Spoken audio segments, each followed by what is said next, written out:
Hello and welcome to this week's Adelaide Flower Club. This week I am bringing you a beautiful combination of the lovely kale. Just in case you're wondering, it's an ornamental kale, probably not one to eat. We have got some wonderful or magnificent magnolia. This is the little gem variety, so it's a slightly smaller leaf than the larger variety. We have chrysanthemums, the dyed mums in the purple, and white astro, smaller bloom. You will have received them fairly tight, like a more closed bloom, but they will open up beautifully into just a gorgeous, long-lasting little filler flower, if you like. And finally, just a little bit of peppercorn, just to add a tiny little bit of a finishing touch to your arrangement. So, I had a question through the week, just someone a little bit more curious about vessels. So what I thought I'd do is give you an idea of the different types of vessels. We're going to be making an all-round bouquet this week, which can actually be placed in several different vases depending on the height, or I guess more like the structure that you're looking for. Starting from the tall one, this one here is about 25 to 28 centimetres tall. Well, this one's 28, but 25 to 28 would do the similar thing. It's probably more about the diameter of this vase. You'll get a taller, more contained, I guess a little bit more structured feel to your arrangement at the end once you actually put it in the vase. So if you're wanting something, if you like a little bit more structured, then a narrower opening. This opening is around about 10 centimetres in diameter. You could, even though this one is the same diameter, so this is 20 centimetres by 10 centimetres again. Even if it's at the same diameter, because you'll be cutting your stems a lot shorter, you'll still get a structured look, but it'll be just more of a really full, I guess a full, let me show you, here you go. Aha. So it's just, I get it, your flowers will look a little bit more fuller than this, but it's a lower, more full. It'd be perfect for a dining room table, for example. So excuse me, that's going to be close. So if you want something that you can see all round and something lower you can admire from the top when you're walking around your home, that's the style of vase, like a shorter but still that similar diameter of the 10 centimetres. If you like something a little bit more relaxed, then you would go into more of a wider vase, if you like. So this one here is 12 centimetres in diameter. I'm going to use these two guys, but I'll show you at the end how, it's just a matter of cutting your stems down and removing a little bit more foliage if you're going for the shorter one. So let's get into it. We are starting with your greenery base. So basically when you're creating your bouquet, oh, it helps if I have snips, one moment. Back again. Of course, we've already added our flower food to the water and you've got a nice clean vase. We have got all the information in a different video, but remembering that the things that shorten the lifespan of your flowers are pretty much bacteria is a major one. So if you're starting with a sparkling clean vase, if you're using clean water, if you're using your flower food, thinking about using clean utensils, because if you're using dirty utensils, we just clean ours with like a bleach mix, bleach and water. So if you're using dirty utensils, as you're cutting, it'll actually transfer the bacteria over to the stem. So it's just thinking about, if you want your flowers to last longer, then minimise bacteria. Changing your water daily will do that. Ideally, it's great if you can give your vase a good scrub, but essentially I even say to my customers, even if you can do just pick up the flowers, tip, refill, and give them a bit of a swirl, and then tip out again, and then using your fresh water, that is going to be better than the flowers sitting in water for 2, 3, 4, 5 days. So that's my tip to get longer lasting flowers. So removing, when you're with your foliage, so your foliage could have come in different ways. You could have got like a piece like this with 2 pieces, so you might be with like a longer piece, but something you can cut into 2 pieces. So I've actually made this into 2 pieces already. You can see where I've just cut it off there, but it just stretches your foliage a little bit further. Okay, so it's thinking about cutting down your foliage so that you can get the most out of it. And with your shorter vase, of course, you might actually even be able to get more of a base. So you could probably get 2 lengths out of, yeah, 2 pieces out of your 1 length, if that makes sense. Yes, it does. So, going for the tallest, we're going to remove the leaves from the bottom half of the bouquet. I just measure mine out a little bit, just make sure I'm not taking off too much to start with. I generally don't throw these away just yet because you might be able to use them as a embellishment at the end. So with our foliage, just creating a base so you've got, I guess, a triangle. Some of you will have 3 pieces, but more plentiful. I've got 4 because I've cut that 3rd piece into 2. Okay, so see how I'm just creating a little bit of a triangle, if you like, with the amount of foliage that I have got. If you've got nice foliage in your garden, by all means, add different foliage. Obviously, we can only supply a particular amount of things, so I've chosen magnolia because it's such a beautiful foliage to work with as a base. So if you've got some in your garden, lucky you, and you, by all means, using more will give you a stronger base. Okay, so created my base, and I've just left a few nice leaves. I love the brown on the back of the leaf. It gives a real natural feel to the arrangement. Now, I just relax that a little bit. See how you've got the triangle in the centre? I'm actually just letting it gap a little bit. When you're actually placing your foliage or your bouquets, just if you can, it's called straussing your bouquet, but if you can keep all of your stems going the same direction, that is ideal. Now I'm starting with the largest bloom, so it's like your feature flower or your focal bloom in the centre of the arrangement. It may actually move as you're making, and that's okay because it will just sit through to a natural line, and I'll show you what we do with that as it works. So, okay, so I'm just going straight down through the centre. Now, how I'm going to work, you can see how the magnolia is literally just framing the kale.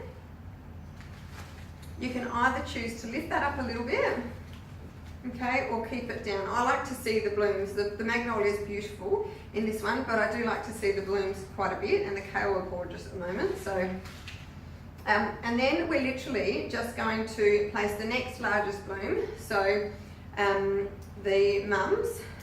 Now this foliage will go pretty daggy pretty quickly. I generally remove a fair bit of it, even well above the waterline, because it just saves me having to dig my fingers into the bouquet later on.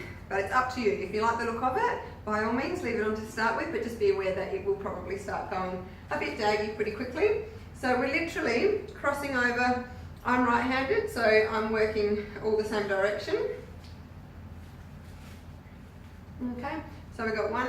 Now notice the blooms. This one here, I'm just putting in slightly below the kale. So I'm just getting like when you get a slightly tapered bouquet, so that when you're walking around it, instead of getting a flat bouquet and not being able to see the blooms, particularly in this one being a taller vase, if you want to see more, then you can taper it more. I'm just going for about there. So then we just swivel a little bit. Okay. Using your granary, so see how the stem is, I'm relaxing my hands, I'm not trying to strangle it, just relax your hands. Okay, and I'm just creating a triangle with these 3 blooms around the outside.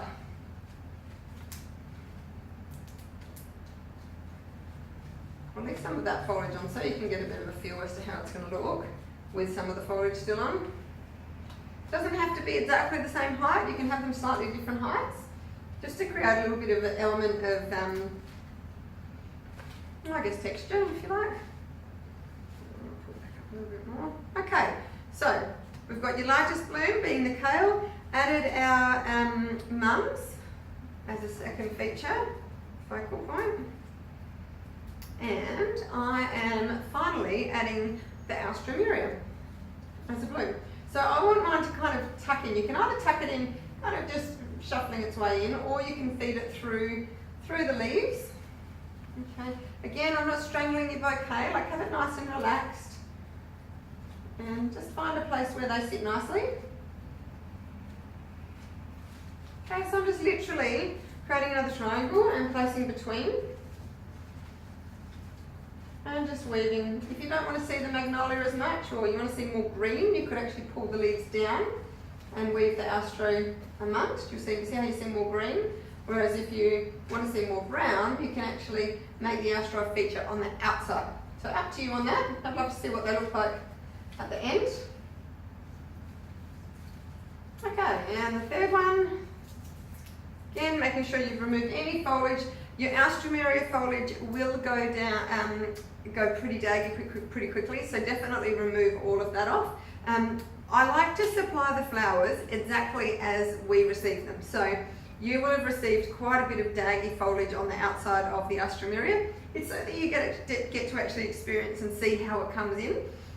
It would have been probably bent, some half hanging off. That's reality, that's what we receive in the flower shop. So if you were to buy a bunch of market fresh flowers, that's pretty much how they're received. Okay, so they do go daggy really quickly though, and they expire very quickly. Oh, I've got a half-eaten leaf in there, which I'm going to discard. Okay, so we have got focal, second largest, and then your filler flower on the outside. All of these are wonderfully long-lasting blooms. Now my kale kind of bends off to one side, so I'm going to hold it a little bit loose. See how all the stems are just kind of all lined up around the centre point. Okay, finally with my peppercorn. Now again, yours will look, it's nature, so you're dealing with something completely different each person. I've just got a nice short piece. If you've got a taller piece that is branched off, by all means just use it in a couple of different places. I'm just going to use this as one, and see how the kale is just curving off to that side. I'm going to just feed this through,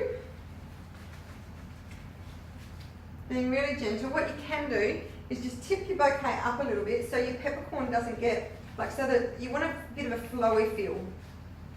Okay, the stem is a lot shorter than the others, so don't worry about that. And then you can just weave it through. Hopefully you can see that all right.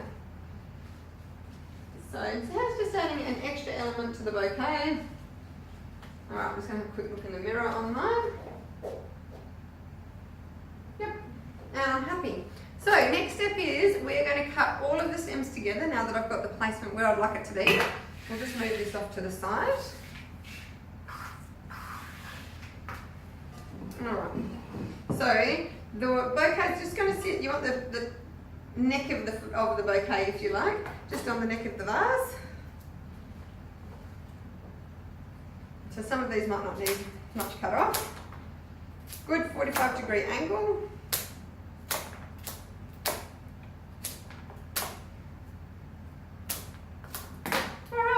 Hold your stems in as you're placing it in your vase. Whoop, missing one. Your peppercorn. Now, once you get it in the, I don't let it go straight away. If you like that structured look, what you could actually do, if you like a tight bouquet, what you could actually do is tie the top of your bouquet off with some jute string, or if you've got any curling ribbon at home, or just any kind of ribbon would be fine. And hold it in tight. I'm going to let it go, let it relax. Okay.